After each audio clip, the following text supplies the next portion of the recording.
Congratulations, class of 2014.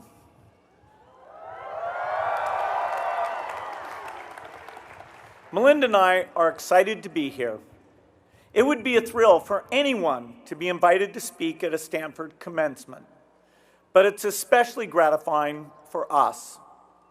Stanford is rapidly becoming the favorite university for members of our family, and it's long been a favorite university for Microsoft and our foundation.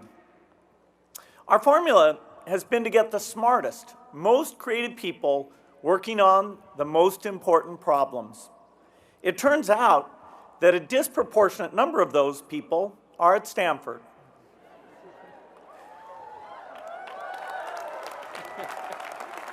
Right now, we have more than 30 foundation research projects underway here. When we want to learn more about the immune system to help cure the worst diseases, we work with Stanford. When we want to understand the changing landscape of higher education in the United States so that more low-income students get college degrees, we work with Stanford. This is where genius lives. There's a flexibility of mind here, an openness to change, an eagerness for what's new. This is where people come to discover the future and have fun doing it. Now, some people call you all nerds, and we hear that you claim that label with pride. Well, so do we.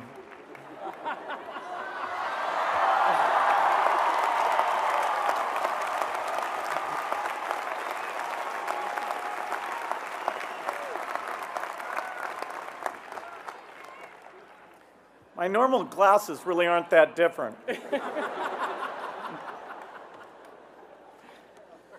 There are so many remarkable things going on here at this campus. But if Melinda and I had to put into one word what we love most about Stanford, it's the optimism. There's an infectious feeling here that innovation can solve almost every problem. That's the belief that drove me in 1975 to leave a college in the suburbs of Boston and go on an endless leave of absence. I believed that the magic of computers and software would empower people everywhere and make the world much, much better. It's been 40 years since then, and 20 years since Melinda and I were married. We're both more optimistic now than ever. But on our journey, our optimism evolved. We'd like to tell you what we learned and talk to you today about how your optimism and ours can do more for more people. When Paul Allen and I started Microsoft, we wanted to bring the power of computers and software to the people. And that was the kind of rhetoric we used. One of the pioneering books in the field had a raised fist on the cover, and it was called Computer Lib. At that time, only big businesses could buy computers. We wanted to offer the same power to regular people and democratize computing. By the 1990s, we saw how profoundly personal computers could empower people. But that success created a new dilemma. If rich kids got computers and poor kids didn't, then technology would make inequality worse. That ran counter to our core belief. Technology should benefit everyone. So we worked to close the digital divide.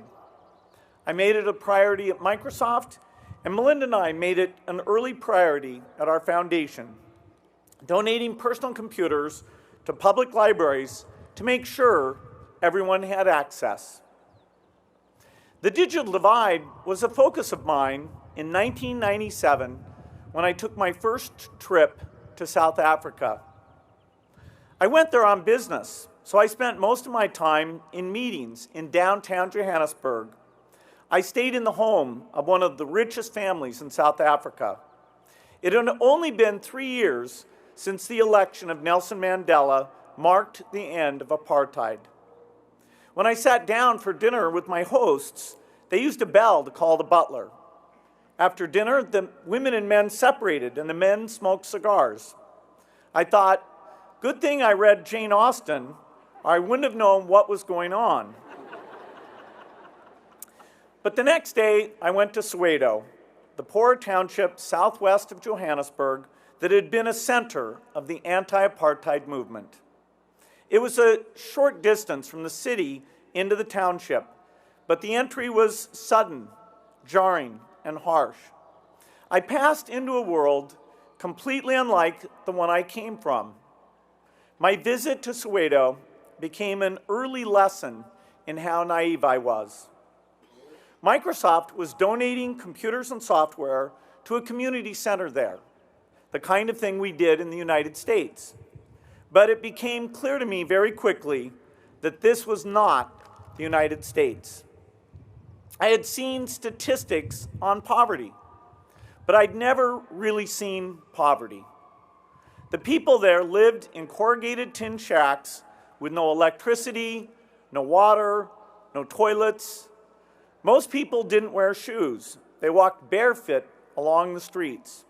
Except there were no streets, just ruts in the mud. The community center had no consistent source of power, so they rigged up an extension cord that ran 200 feet from the center to a diesel generator outside. Looking at this setup, I knew the minute the reporters left, the generator would get moved to a more urgent task, and the people who used the community center would go back to worrying about challenges that couldn't be solved by a personal computer. When I gave my prepared remarks to the press, I said, Soweto is a milestone. There are major decisions ahead about whether technology will leave the developing world behind. This is to close the gap. But as I read those words, I knew they weren't super relevant. What I didn't say was, by the way, we're not focused on the fact that 500,000 people on this continent are dying every year from malaria. But we're sure as hell going to bring you computers. Before I went to Soweto, I thought I understood the world's problems, but I was blind to many of the most important ones. I was so taken aback by what I saw that I had to ask myself, did I still believe that innovation could solve the world's toughest problems?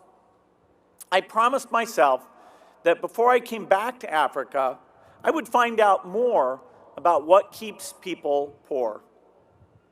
Over the years, Melinda and I did learn more about the pressing needs of the poor. On a later trip to South Africa, I paid a visit to a hospital for patients with MDR-TB, multi-drug-resistant tuberculosis, a disease with a cure rate of under 50%. I remember that hospital as a place of despair. It was a giant open ward with a sea of patients shuffling around in pajamas, wearing masks. There was one floor just for children, including some babies lying in bed. They had a little school for kids who were well enough to learn, but many of the children couldn't make it, and the hospital didn't seem to know whether it was worth it to keep the school open. I talked to a patient there in her early 30s. She had been a worker at a TB hospital when she came down with a cough. She went to a doctor, and he told her she had drug-resistant TB. She was later diagnosed with AIDS. She wasn't going to live much longer, but there were plenty of MDR patients waiting to take her bed when she vacated it. This was hell with the waiting list. But seeing this hell didn't reduce my optimism. It channeled it. I got into the car as I left and told the doctor we were working with, I know MDR-TB is hard to cure, but we must do something for these people. And in fact, this year, we're entering phase 3 with the new TB drug regime. For patients who respond, instead of a 50% cure rate after 18 months for $2,000, we get an 80% cure rate after 6 months for under $100.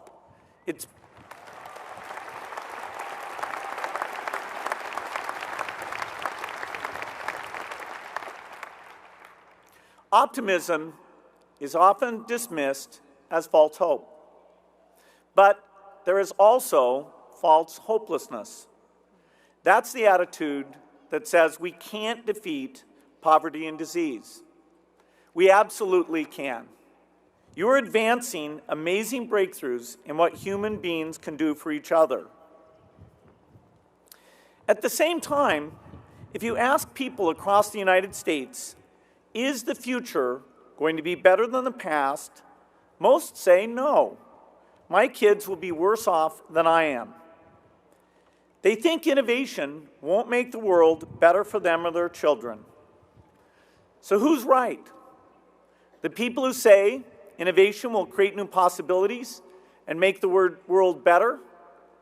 Or the people who see a trend toward inequality and a decline in opportunity and don't think innovation will change that? The pessimists are wrong, in my view, but they're not crazy. If innovation is purely market-driven and we don't focus on the big inequities, then we could have amazing advances and inventions that leave the world even more divided. We won't improve public schools. We won't cure malaria. We won't end poverty. We won't develop the innovations poor farmers need to grow food in a changing climate. If our optimism doesn't address the problems that affect so many of our fellow human beings, then our optimism needs more empathy. If empathy channels our optimism, we will see the poverty and the disease and the poor schools. We will answer with our innovations, and we will surprise the pessimists. Over the next generation, you Stanford graduates will lead a new wave of innovation. Which problems will you decide to solve? If your world is wide, you can create the future we all want. If your world is narrow, you may create the future the pessimists fear. I started learning in Soweto that if we're going to make our optimism matter to everyone and empower people everywhere, we have to see the lives of those most in need. If we have optimism without empathy, then it doesn't matter how much we master the secrets of science. We're not really solving problems, we're just working on puzzles. I think most of you have a broader worldview than I had at your age. You can do better at this than I did. If you put your hearts and minds to it, you can surprise the pessimists. We're eager to see it.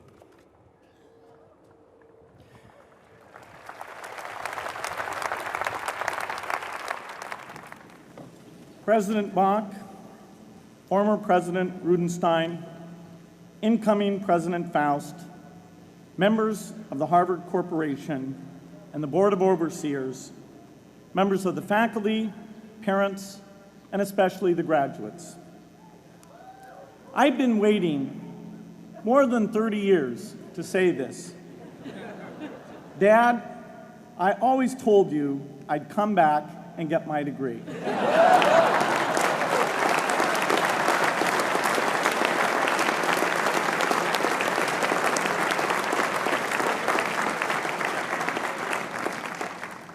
I want to thank Harvard for this honor.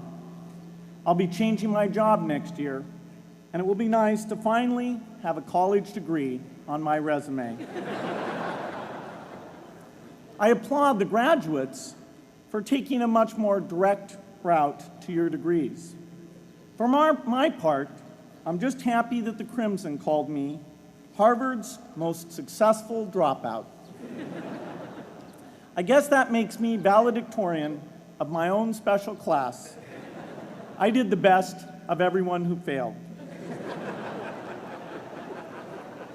But I also want to be recognized as the guy who got Steve Ballmer to drop out of business school.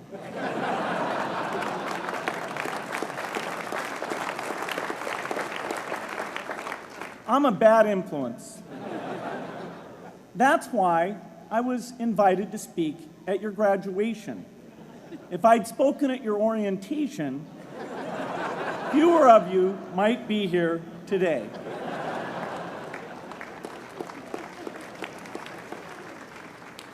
Harvard was a phenomenal experience for me. Academic life was fascinating. I used to sit in on lots of classes that I hadn't even signed up for. And dorm life was terrific. I lived up at Radcliffe in Currier House. There were always a lot of people in my dorm room late at night discussing things because everyone knew that I didn't worry about getting up in the morning.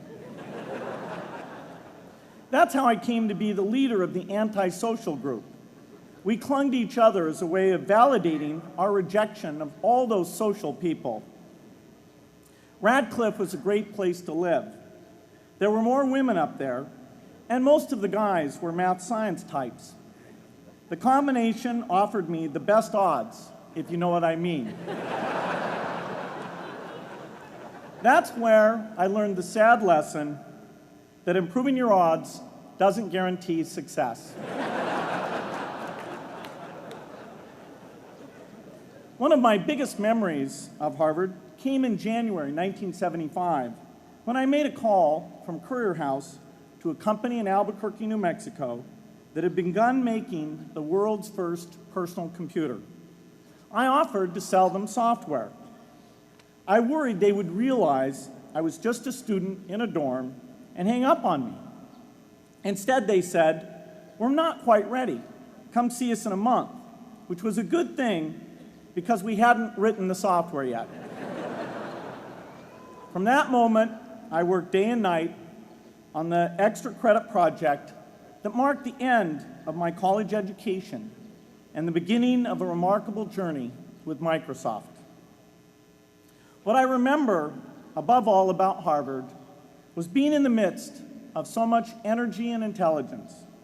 It could be exhilarating, intimidating, sometimes even discouraging, but always challenging.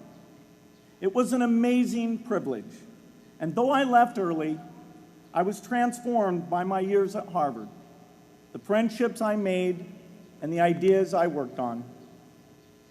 But taking a serious look back, I do have one big regret. I left Harvard with no real awareness of the awful inequities in the world, the appalling disparities of health and wealth and opportunity that condemn millions of people to lives of despair. I learned a lot here at Harvard about new ideas in economics and politics. I got great exposure to the advances being made in the sciences. But humanity's greatest advances are not in its discoveries, but in how those discoveries are applied to reduce inequity.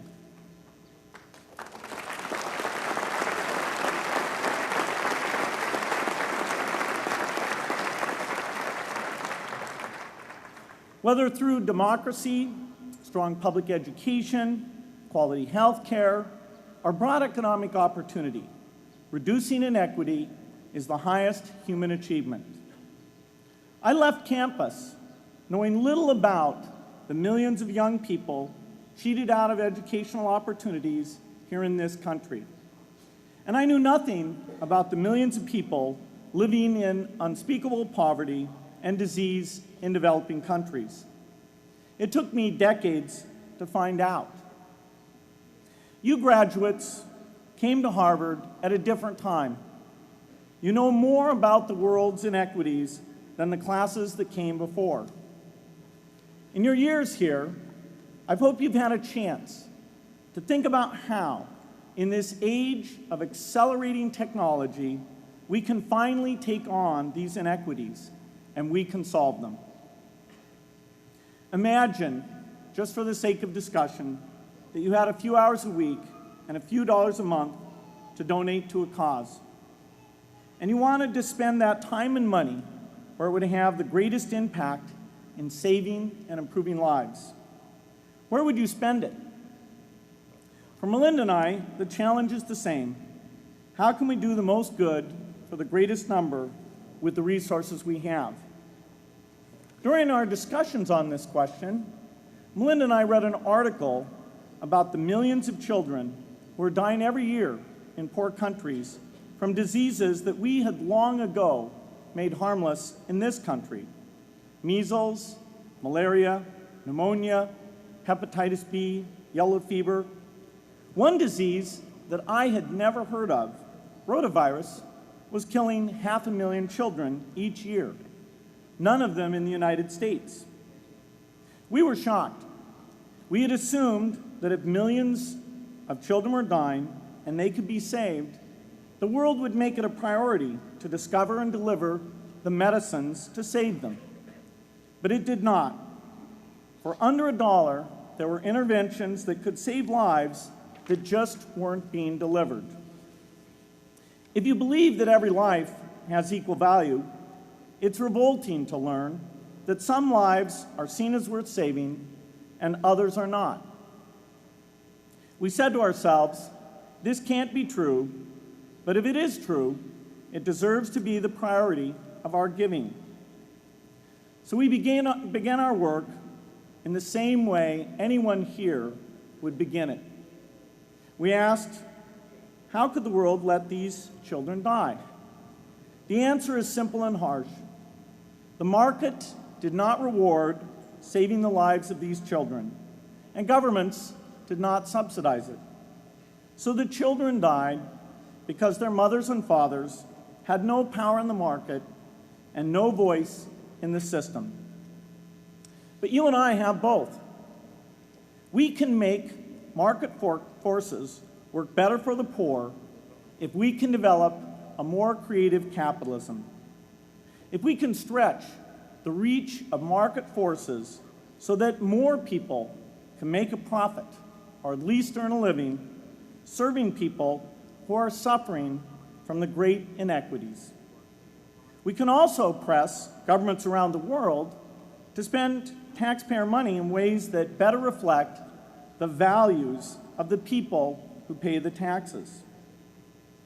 If we can find approaches that meet the needs of the poor in ways that generate profits for business and votes for politicians, we will have found a sustainable way to reduce inequity in the world.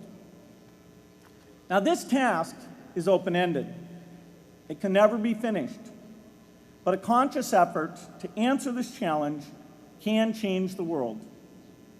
I'm optimistic that we can do this. But I talk to skeptics who claim there is no hope. They say, inequity has been with us since the beginning and will be with us until the end, because people just don't care. I completely disagree. I believe we have more caring than we know what to do with.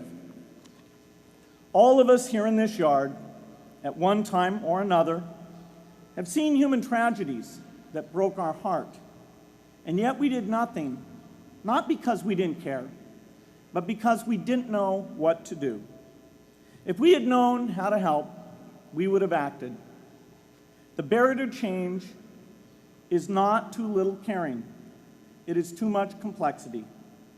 To turn caring into action, we need to see a problem, see a solution, and see the impact. But complexity blocks all three steps. Even with the advent of the internet and 24-hour news, it is still a complex enterprise to get people to truly see the problems. When an airplane crashes, officials immediately call a press conference. They promise to investigate, determine the cause, and prevent similar crashes in the future.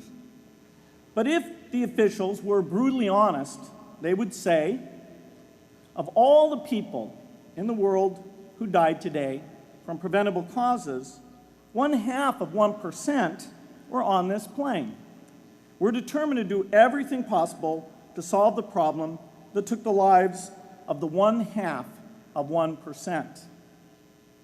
The problem is not just the plane crash, but the millions of preventable deaths. We don't read much about these deaths. The media covers what's new, and millions of people dying is nothing new. So it stays in the background where it's easy to ignore. But even when we do see it or read about it, it's difficult to keep our eyes on the problem.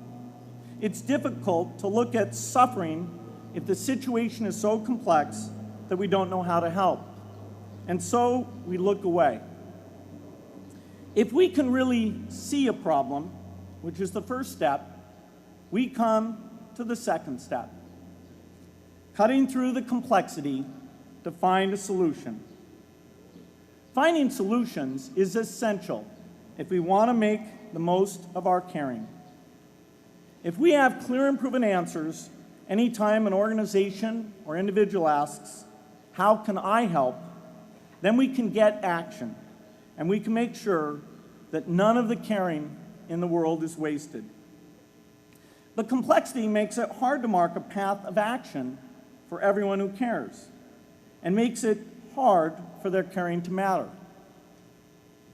Cutting through complexity to find solutions runs through 4 predictable stages. Determine a goal, find the highest impact approach, deliver the technology ideal for that approach, and in the meantime, use the best application of technology you already have. Whether it's something sophisticated like a new drug or something simple like a bed net. The AIDS epidemic offers an example. The broad goal, of course, is to end the disease. The highest leverage approach is prevention. The ideal technology would be a vaccine that gives lifelong immunity with a single dose. So governments, drug companies, and foundations are funding vaccine research. But their work is likely to take more than a decade. So in the meantime, we have to work with what we have in hand, and the best prevention approach we have now is getting people to avoid risky behavior. Pursuing that goal starts the 4-step cycle again. This is the pattern. The crucial thing is to never stop thinking and working, and never do what we did with malaria and tuberculosis in the 20th century, which is to surrender to complexity and quit. The final step, after seeing the problem and finding an approach, is to measure the impact of the work and to share that, success or failure, so that others can learn from the efforts. You have to have the statistics, of course. You have to be able to show, for example, that a program is vaccinating millions more children. You have to be able to show, for example, a decline in the number of children dying from the diseases. This is essential not just to improve the program, but also to help draw more investment from business and government. But if you want to inspire people to participate, you have to show more than numbers.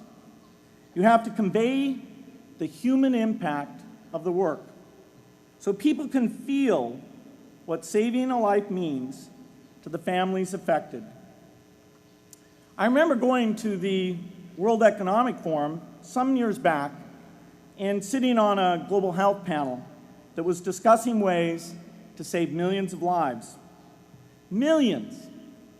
Think of the thrill if you could save just one person's life, then multiply that by millions. Yet, this was the most boring panel I've ever been on. Ever. So boring, even I couldn't stand it.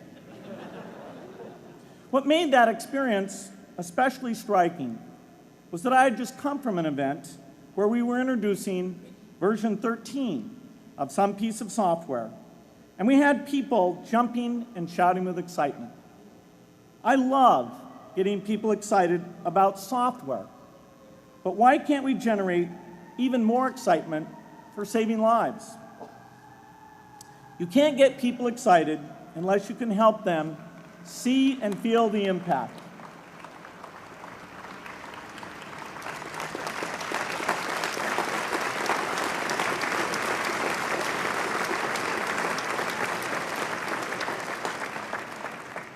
The way to do that is another complex question.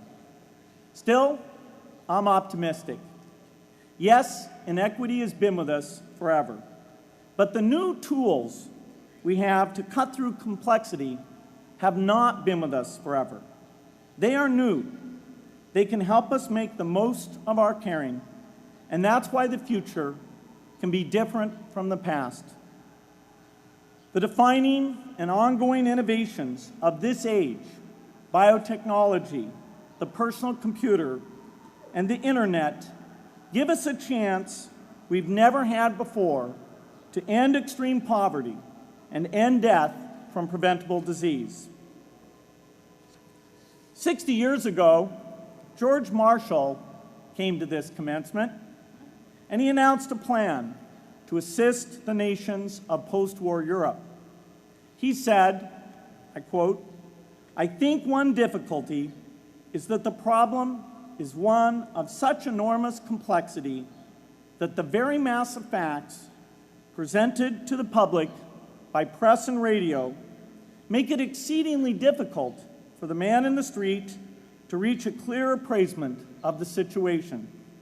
It is virtually impossible at this distance to grasp at all the real significance of the situation."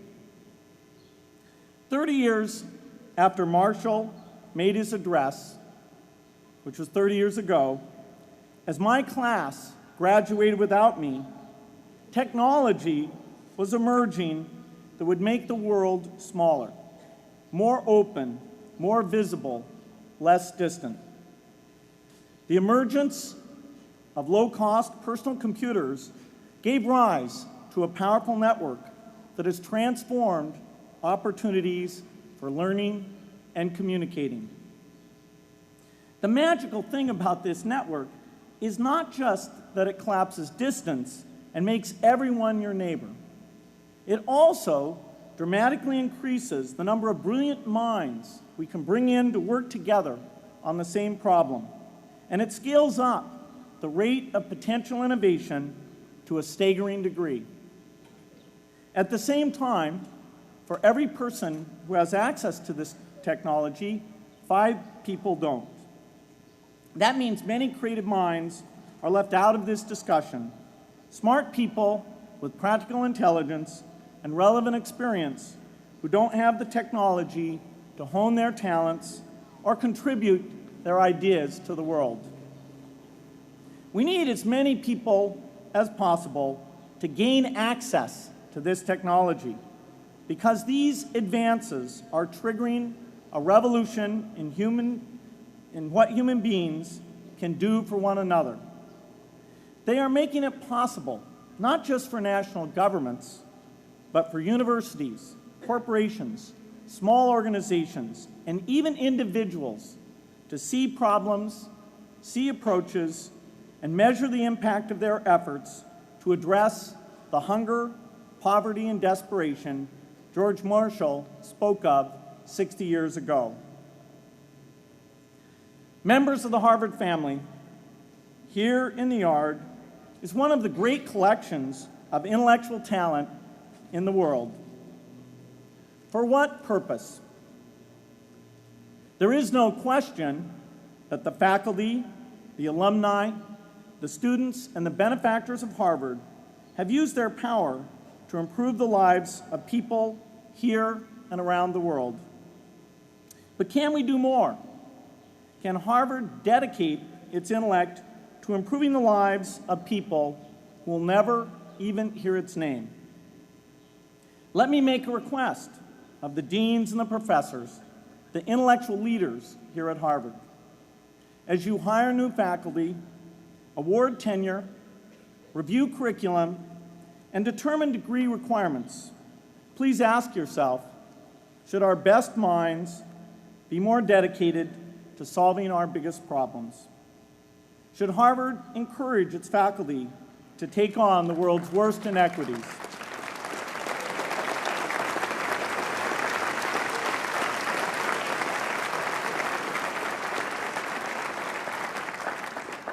Should Harvard students know about the depth of global poverty, the prevalence of world hunger, the scarcity of clean water, the girls kept out of school, the children who die from diseases we can cure? Should the world's most privileged learn about the lives of the world's least privileged? These are not rhetorical questions.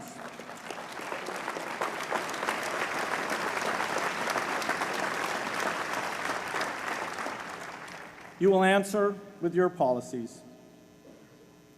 My mother, who was filled with pride the day I was admitted here, never stopped pressing me to do more for others. A few days before I was married, she hosted a bridal event at which she read aloud a letter about marriage that she had written to Melinda. My mother was very ill, with cancer at the time, but she saw one more opportunity to deliver her message, and at the close of the letter she said, "From those to whom much is given, much is expected."